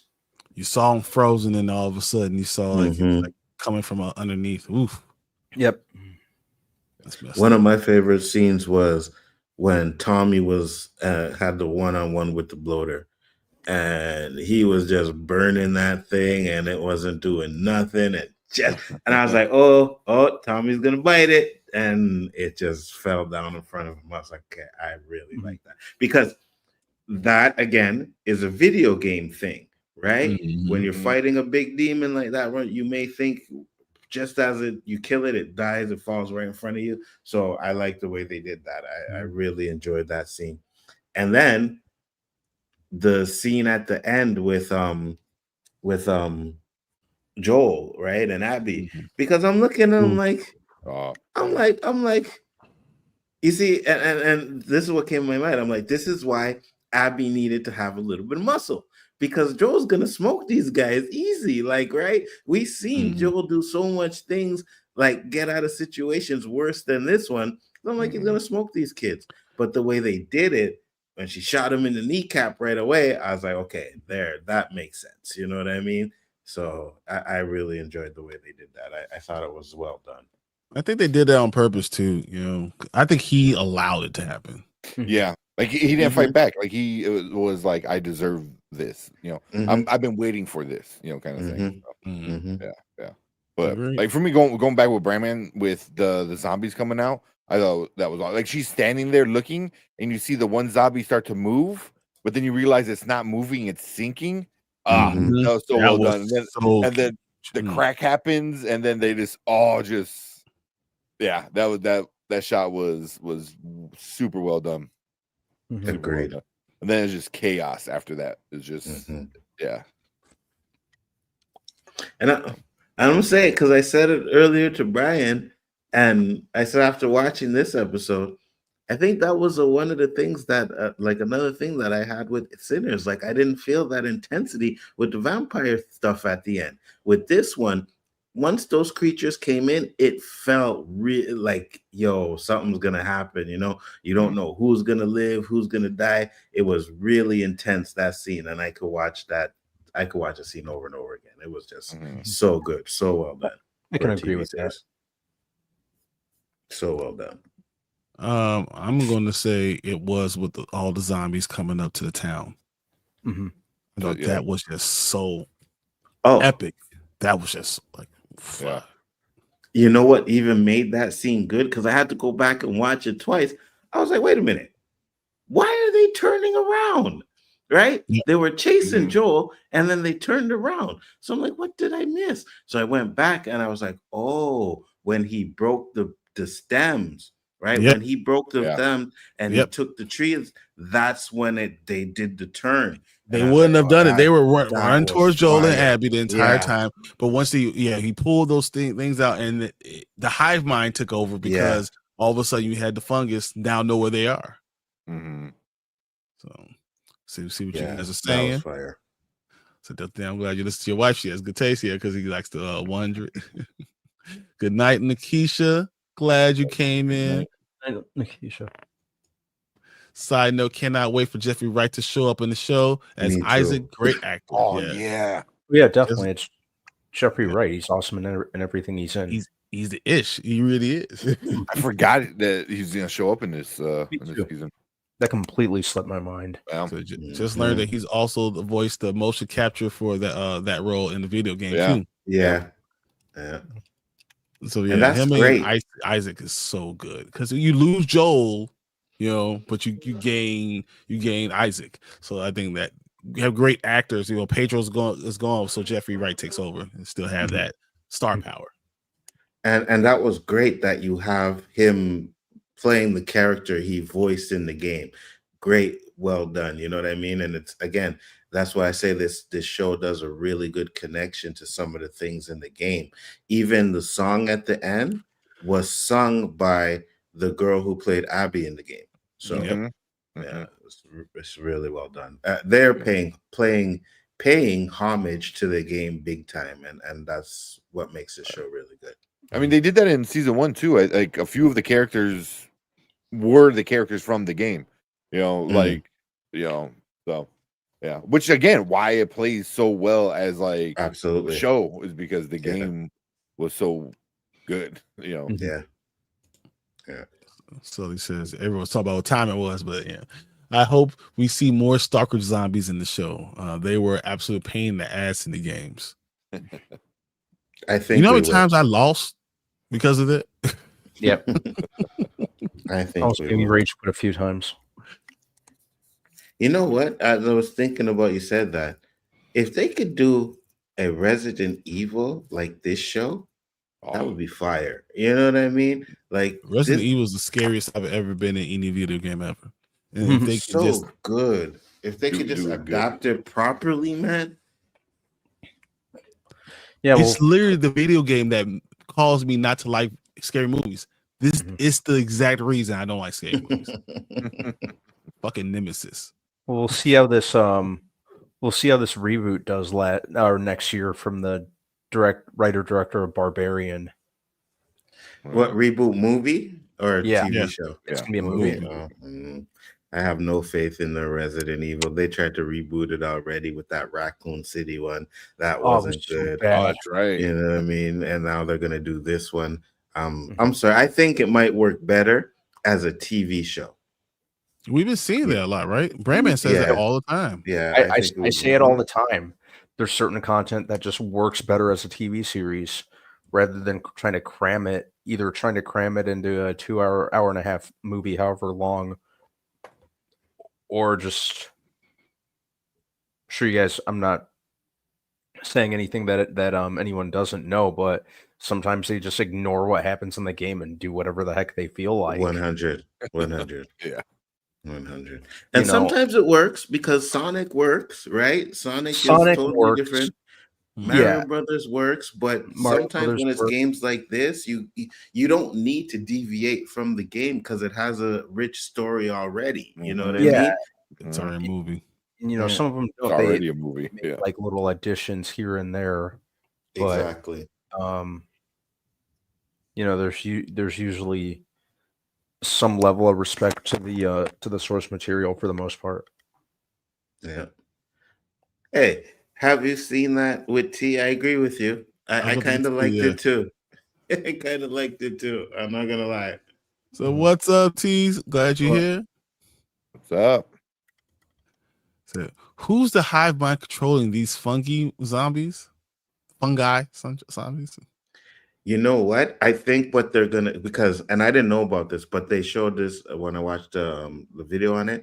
They said there was this, I can't remember what they called it, but they had this like zombie looking one, like bunch of heads and stuff like that. I think that's what they're gonna probably make that as the hive mind. I really think they're gonna do that. Yeah. Can't remember what it was called though. So they didn't play the game, but don't care if you spoil it. Mama Bear says, I admit it. It's me. I'm Yeah. In the game, I don't think they make like a head zombie. There's big ones and small ones and different kind, but I don't think one is like the leader though. I don't know. No, there isn't from what I heard, but they have this one that I thought it was like an organism. Like each one did a specific part. Like imagine it was all one organism. Like you see, you're the one organism. You're the one that does the running. You're the one that does the big stuff, the strong stuff. Like they all one organism. To this one that I thought that was smarter. I just don't remember anymore. Yeah, I'm trying to find a video now. I'll look for it and find the name of what I was talking about. But yeah. T says, Bigger, you didn't like Lance Riddick cosplaying Blade in Resident Evil? No, I actually did. I thought it was fire. And then there was one scene where he was in the office with the daughter, and I said, yeah, that was pretty fire. So yeah, I thought he was good in that. I'm not gonna lie. I'm not gonna lie to you. I didn't think that was as bad as people said it was too. So he says, I need a movie of Resident Evil Biohazard. Must be my favorite horror game ever, tied with Alien Isolation. I agreed. Both of those games are amazing. Amazing. Those are all both games that I would not be playing. I just said no. I'm done. Tapped out. Come get me out. I'm out. I think one of the I can't think of it, but they were giving away Alien Isolation like around Halloween last year. Really? Digital Epic Game Store. The Epic Game Store gave away Alien Isolation for like 2 weeks. So if you could just claim it. So I already owned it, but I owned it. Claimed it again. But yeah, those are both great. He says, I actually enjoyed Netflix Resident Evil show for how bad it was. I don't think I ever finished it. Yeah, I don't think I ever watched it. I'm sure Resident Evil movies but I were don't pretty remember it. I'm sure I finished it, but I don't remember it. And if you're talking about the animated movies, yeah, they're the best. They're the best. Be right back, guys. Go ahead. All right. See, I'm a lovable weapon of mass distraction. 100% you are. So I've been playing for years, T. So I eventually put it on a t-shirt. I might need that t-shirt too. You should have it on a t-shirt. Matter of fact, when you win something, maybe I'm gonna have my wife make that t-shirt. Weapon of mass distraction. Maybe it's the dude from the cold opening that said you can't cure a fungi apocalypse. Yeah. Oh, from like the start of the show. Season 1. Yeah. So I'll take one, Mama Bear. Of course, there's a cure for mushroom zombies: butter and garlic. Extra garlic. Extra garlic. Where are we now with the show? So yeah. I think it's Abby convinces them to go that way. We go cut back to this town. Once again, we see Tommy fighting the bloater, catching him on fire. Then he dies right in front of him, right before he's going to kill them.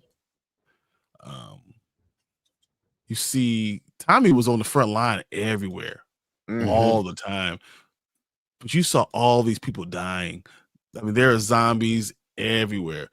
I'm surprised no one didn't just, everyone should have gotten killed somehow. Did you think his wife was gonna die? Because there was one scene where she was running, and I was like, "Oh, she might bite it," but she didn't. I did. So. Yeah. Also, it was like, didn't they like barricade the door behind them to the roof? Yep. Yeah. Like, wouldn't you do that? Because like, hey, I have nowhere to run, so let me barricade the shit out of the door downstairs and the door upstairs onto the roof. It was like they got up there real fast. I was just about to say that. Yeah, they got up to that roof really quick. You know what I mean? Like, yeah. Okay. All right. After that happens, so Joel and Dina finally get to Abby's friends. Well, they think they're making it. They're trying to get Dina warm, checking out her frostbite and everything. They kind of attack them, hold Dina, give her medicine to make her fall asleep for an hour, and that's when they go to work on Joel. He has his hands up. I don't know. In my mind, I just feel like Abby should have been strong enough to be able to do any of that stuff. But yeah, considering Caitlin Dever's size and they didn't have her bulk up, I agree with that. I was like, I can see it hurting, but that's about it. Yeah. And then she finally tells Joel, hey, that doctor you shot in the head, the unarmed doctor, that was my father. You killed him. And I think that's when Joel kind of let it happen. Even he got shot in the knee, but he kind of let a lot of this stuff happen. So, all her friends kind of just let her get all out of it, but you can see that them like not agreeing with her. During this time, you see Ellie, flying through the snow on her horse, on horseback, sees the little thing, the little apartment, whatever you call it. See her trying to sneak around, checking on stuff. She walks through the door right when you see Joel on the floor, beaten to a pulp by that 9-iron that Abby had. She comes in, slicing and dicing with the knife, wants to get the same knife that Joel gave her. Yeah. They knock it out of her hand and they hold her down, make her watch. They finally tell Abby it's time to let him go. And Abby breaks off the little piece of the 9-iron, stabs him in the neck, and he dies. I have no idea what they're doing outside. I heard some I don't know if it's music or people chanting out there. It's super weird. Chicago could be any of those. Yeah. Could be zombies. It could be zombies. It could be protests. It could be anything. But I loved when Abby grabbed the broken 9-iron, and then Ellie's screaming and everything. Like the noise was off. I forgot what was being played, or if it was just like quiet. But like as soon as she stabbed him, obviously Ellie's screaming, but I don't think they played it right because it was very like everything went quiet. It was just like you just sat. Yeah, no, because that's what it was. It was like her. Yeah. She no longer heard you. It was like her ears ringing because that's what just happened. So that's the way I interpreted it. It wasn't like the sound was off. It's just that her ears are ringing. She no longer even hear herself screaming. She's kind of in this nightmare now. Yeah. That was, but it just I thought that was shot very well because it's shot from the point of view from Ellie. It was down on the sideways on the floor. So it's like you are Ellie looking at this. Very much like a video game would play. So. And then the sound getting, deafened or whatever what happened. It was just, oof. So good. Yeah. T says, I wonder how the dogs can bite them and not get infected. I thought the same thing. So if you knew that, what do dogs have that allows them not to be infected that we don't have? Yeah. Unless the dogs are, sacrifices I don't know. Yeah, I would definitely say they probably were sacrifices. Yeah. Well, then again, we had when we went through the norovirus, whatever, not norovirus. Stuff. What was that? The one that we just went through? COVID. What's called the extra name of it? But whatever. So dogs have had COVID before, but they are immune to the symptoms of all this stuff. Same thing, very much same thing. So that you ever check that dogs can be tested out for it, but they are immune to it. Their biology is different. So that's could be the same type of thing that the fungus can't enter the dog's body the same way. I can see that. Yeah, like the saliva is different or some shit. Well, there's some things that like monkeys can there's some things like smallpox and stuff that monkeys can fight through. Their immune system fights, but ours doesn't. It's just some things don't jump from animals to humans unless you test it on animals. So it does make sense. It's extremely rare for a virus to jump from species to species. Yeah. It doesn't usually jump to species barrier. It's some things that only certain species that deal with and the other ones won't. But is it truly a virus? When you're dealing with a fungus, you need something, probably a carrier that's more like it. And fungus are actually are closer to human beings than a lot of animals, DNA wise. There's a strand of your DNA that probably attracts it and that it's able to latch onto. Biological, I don't know. I don't think fungus mess with animals. I think it seems like fungi see humans as the problem, except for a bear. I guess they didn't mess with dogs or giraffes. Giraffes are around there too, just eating their trees, chilling. Was Last of Us? They had zombie animals, right? Oh, I'm trying to remember. There was a zombie story that had animals that were also turning into zombies. I thought that was like, isn't Resident Evil that? Resident Evil, the dogs. Yeah, turn into zombies, they do. Yeah. You imagine like a zombie giraffe coming after you. Like, what the fuck? So I guess I don't need more nightmare fuel, and I'll accept those answers. There you go. Like, I'm good. So maybe the bear was hungry and started the fight. A true 1v1 between Bella, 1v1 versus Bella and Caitlyn is like Mike Tyson going against Terrence Crawford. But I don't think that that this Abby don't truly got hands. I think Bella probably got Caitlyn. Yeah, if it was just a real life fight, I'll take that one.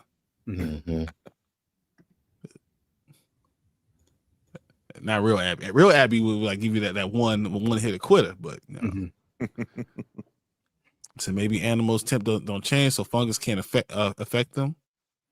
Yeah, because that was the whole thing, right? It was like the human body became like the perfect like petri dish for the fungus. Yeah, exactly.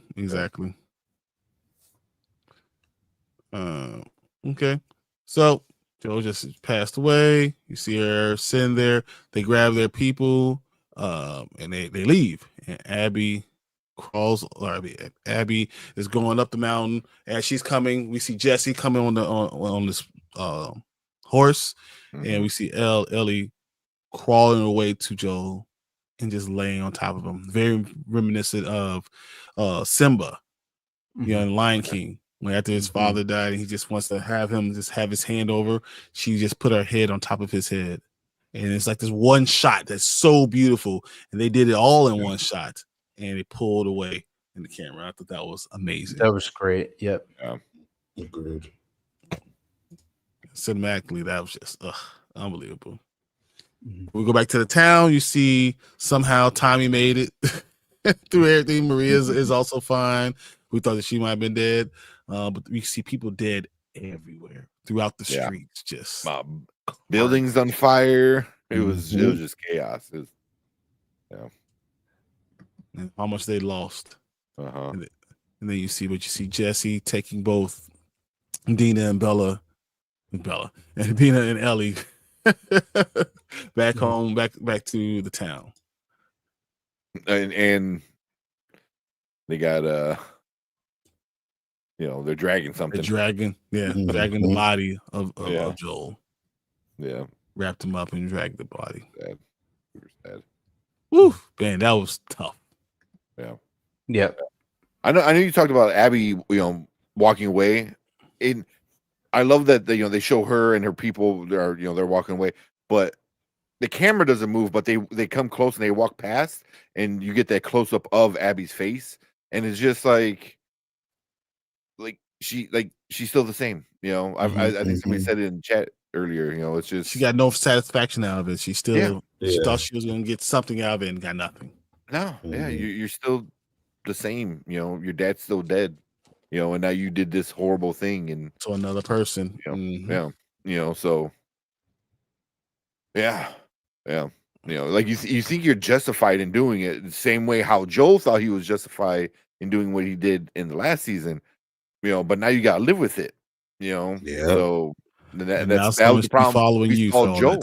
That time. That's why it was important to see Joel going to a therapist, being around people that like love him and care for him, and stuff like that. So now it's gonna affect her the same, but how are her friends gonna take it? I think they're gonna leave her. They don't want to deal with her. T says, I am finding it hard to take Abby seriously. Her whole crew was bigger than her. I know everyone has a crush on Caitlyn, but damn, it's really off-putting to me to say how small she is. I don't think she'll be, for me personally, there's no way she's going to let her put those hands on me. She ain't not going to hit me in the head 15 times with, nah, bro, you want to shoot me. multiple times. Yeah. Mhm. This is not going to happen. I'm going to grab that thing. I'm taking 3 of you guys out. You know, I'm not gonna let this little girl put her hands on me like that. You must be Yeah. crazy. 95-pound girl. Yeah, and we saw him do it season 1. You know, he was borderline dead. He was dying. You know, and he was still like killing people in that the cannibal village. You know, Mhm. so it's like he can do it. He chose to let it his happen. fate. Yeah. You know, he chose his fate. So that dragon scene lingered, which was perfect. Yeah, and it's faded to black, and then the credits rolled. That was that was awesome. So I agree to you. I wouldn't have followed her for 5 years for this. No. Hell no. Like this lady, Screw that. I wouldn't be going back. I wouldn't have left the town. But yeah, no, I'm gonna stay here. Let me know how it goes. Yeah, I'm staying in Seattle with the where it's safe. See, right? Said that she did shoot him. She shot him once in the knee. He got shot like 15 times, but other times, and he still was fighting. Yeah. He could have easily. You would have to shoot me multiple times, like I'm the predator or something like that. You're not gonna just shoot me one time. Like you gonna have to keep it going.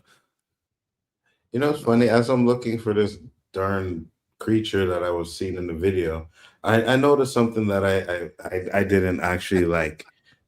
So when the zombies or the creatures, I guess whatever you want to call them, when they're attacking the town, right? You see them running. Why did they wait so long to drop the canisters?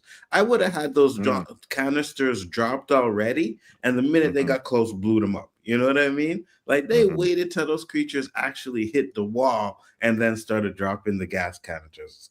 Or why didn't have like a ditch, like a moat almost. Moat, Yeah, around, you know what I around it, mean? like, You hit it, you hit this thing, blows it up, the moat falls, and now you have a 6 foot, divide. Exactly. Cross. Yeah. Especially if you said that this town has been attacked before, then you're gonna have something more than that little wood wall you had up there. You should have known better. Yeah. No landmines or something like something. Anything, you know what I mean? Just to give you like a chance, because if they could have set like a fire around the spot, then most of those creatures would have burned up trying to run through. Then you would have had at least less to deal with, Yeah. Yeah.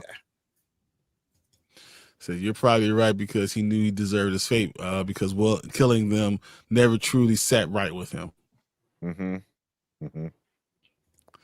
So Brandon is meditating. Exactly. He's meditating. He's thinking about his next point. A moat would have worked. Yep.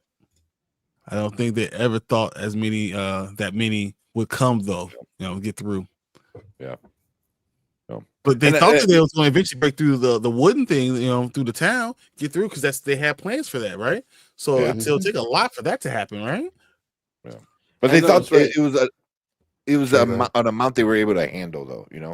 Because like going back to like the foreshadowing that we had in the beginning of the episode, when they're like, oh, it could be 1 or it could be 1,000, and then Ellie is like, oh yeah, 1,000, okay, it was like 10,000 later. 1,000. Yeah, exactly. You wish it was just 1,000, right? But that's what I'm saying, though. Even though you prepare for the worst, you know what I mean? Even though it may be something that might not happen, you got to prepare for the worst, because you think it can happen. If it's worth making a plan, you better have something going on. Yeah, 100%. 100%. I agree. Especially in this kind of world. It was like, there's no plan B, man. There's no like, oh well, we can back up into the cave or something. Like, no, this is it, man. Like, you go all out. Exactly. You prepare for humans that are trying to take over your stuff, and you prepare for the creatures. You know what I mean? Exactly. The same thing would have worked for both of them, right? Absolutely. Moat, fire and bullets. Yep. Moat, some landmines. You know exactly where to put them down. You know to avoid those areas, and that's it. 100%. Yeah. Because you could do landmines with like sticks in the ground, right? Because the zombies ain't gonna pay attention to that shit. So they're just gonna run anyway. So it's like you can easily make it like noticeable for people. And if people wind up, coming in and attack, it's like, well, that's when you're shooting them for. You for moat. So what is your overall feelings on this episode, guys? I think it was the best episode out of the 2 seasons so far. I loved it, and I can't wait to see what happens next week. Because I'm really curious, and I'm glad because I don't play the game, so I'm really curious to see where they go from here. Because everything I read about in the game, it's like, oh, Ellie's going to get revenge, trying to get to, I think it's San Francisco or something like that. Seattle, right? Mm-hmm. So I'm like, okay, I'm really want to see where this this show goes from there. Like if she's trying to get to Seattle, then there's possibility that she's going to run into a whole bunch of creatures on the way. So I'm excited for what's coming up. What's her route going to end up being? What's she going to do? Is Tommy going to go with her? What's going to happen? Who is ready to go? Is Tommy need to stay with Maria to rebuild the town? How is it going to work? Yeah, those will be interesting things. Yeah. What about you, B? This episode was a tough watch. It was a gut punch, but that's pretty much every episode, but this one especially. It still has me invested, it still has me wanting to watch more, and for Ellie to get all those bastards. You want your Kill Bill moment. I want my Kill Bill moment. Yeah. I want my Kill Bill moment. Yeah. But yeah, this they didn't pull any punches, and I love that. I love that they're not sugarcoating it, and they're just completely nailing the bleak kind of drab, hopeless tone that the game does. 100%. And you know what this kind of reminds me of too, right?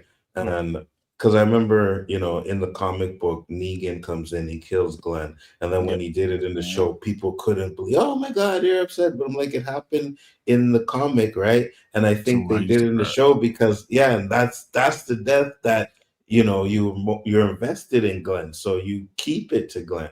And it's the same thing with this. Like when you see the end of this episode, they kept it so close to the game that you're invested. It's like, it's exactly like it should be. So I like that. I really do.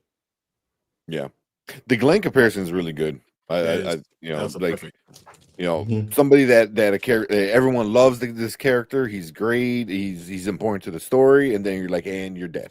Because it just throws like a gear or a wrench in all the gears, and it's just like, well, what's going to happen next? Because as a viewer, you're always like, okay, well, this is going to happen. This is going to happen. The good guy's not going to die right now. Yeah, it's too early in the show. Yeah, exactly. Same thing with the Ned Stark kind of thing. Like, he dies. You're like, oh shit, they just killed the main character of Game of Thrones. Is like, nah, like there's so much other stuff that's going to happen. And. Without spoiling any of the game, like there's still a lot of stuff that happens, and there's still a lot of things characters do where you're just like, really? And there's still a lot of bad stuff that happens. A lot of bad stuff, and you just gotta remember, like every decision is based on like hate, and it's just weird because we live in this world where there's not many humans left, but yet. The hate still wins out. Like you think that you'll be rational and saying, well, I can't let this be the thing that kills us all off because it's only about a handful of us. Yeah. So it's one of those shows, it's one of those stories, very much like his Dark Materials. Like it's not gonna be happy joyride, man. It's not gonna You're gonna have a problem every week. But it is a great story. It is a great story, and it gets you hooked. And this episode, I felt like this episode is on the same level as the finale of season 1. And this is just the second episode. We still got 5 episodes left of this. So, but I mean, that's where I put it, is like episode 2 of season 2 and the last episode of season 1. Like those are like the 2 best so far.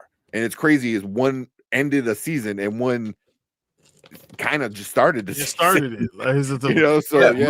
First episode was a flashback. I mean, we show you what happened for one day, and then now, boom, game starts. But we still got the rest of this season and season 3. So gonna be good. He said, "You can't leave gas cans out for people to steal while sleeping, though, huh?" So it looked like 1,000. Yeah, it was a I lot. could barely prepare for feeding the town. Yeah, that's true. Mm-hmm. It's easy to say, but resources are limited. Yeah. So now Seattle is coming for Ellie? No. Ellie's coming for Seattle. For Seattle, yeah. Yep. T says the game story is so deep, but I don't care to see more of this Abby. So I think I'm going back to the game. Not working for you, huh? T says I love the second game. Same T. I might just come back for the last episode because I need to see the live action. Was only 5 more episodes. Yeah. This is going quickly. Yeah. But they turned this game into 2 seasons, so yeah, so it's probably going to end in some sort of cliffhanger. And for those of you that play the game, I'm pretty sure you could probably figure out what the cliffhanger is. I don't know, or whatever, but yeah, it's probably going to end in a cliffhanger. T says, I was deployed when Last of Us 2 came out. I went through a deep depression playing with this game. After work, it was dark as fuck. Mm-hmm. Yeah. He says, I'm talking about the last episode of the entire series. Oh, damn. Episode 3. Last one of episode 3. Yeah. Yeah. Oof, boy. All right, guys. We went through the whole show, man. What you guys want to do now? That's it. Like, what do we do now? I don't know. So, I don't know. I mean, I'm gonna say I like this Abby more than the video game Abby because her is definitely, I think she's more interesting. Mm-hmm. But I like what they're doing with her, you know, because she is a good actress and I think she's able to make the people around her feel a certain way. You know what I mean? Mm-hmm.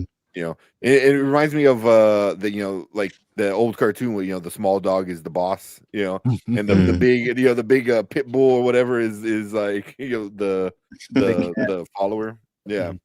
And that's what I feel like she is. Like she's like, no, I'm the leader of the group, so yeah. I'd be like, nah, bro. Not me. Well, she tried to pull that with the scene, and we didn't really talk about it, where what's the black girl's name again? Tommy's wife, Maria, where she takes Ellie to go get the apology, and Ellie tries to like walk away, and she's like, no, stand there. Yeah, she says don't go nowhere. So she kind of showed her dominance there, so I like that. Well, I don't think Ellie's not the problem. I think Abby just I wouldn't listen to this shit with her. I wouldn't give 2 craps what she said. I wouldn't been around her. I wouldn't been follow her for 10 years. I wouldn't follow for 10 minutes, 5 years, not 5 steps. Like now you go.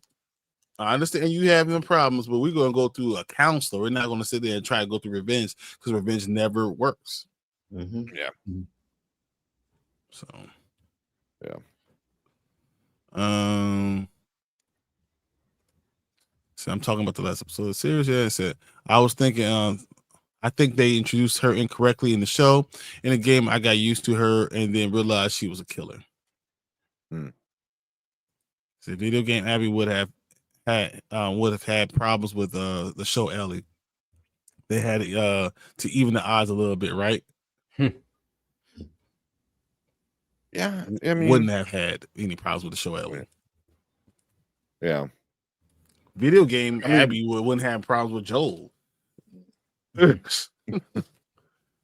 like Bella Ramsey is pretty tiny, so yeah. If it was like video game Abby versus like Bella Ramsey, yeah, I mean it would just not be like a foot and like 100 pounds, like the difference. So yeah, it's like you have to nerf her to make it make more sense. Isn't that kind of what it is? Like you had to nerf her a little bit, See, but I don't feel like they nerfed her though. Just because she doesn't have muscles doesn't mean she's not as menacing. I think that's exactly what it means. Not as menacing. Not just like she's still people will follow her and think, but I don't think she's menacing. think that's what the muscles gave her, that she was, a problem physically too, not just mentally.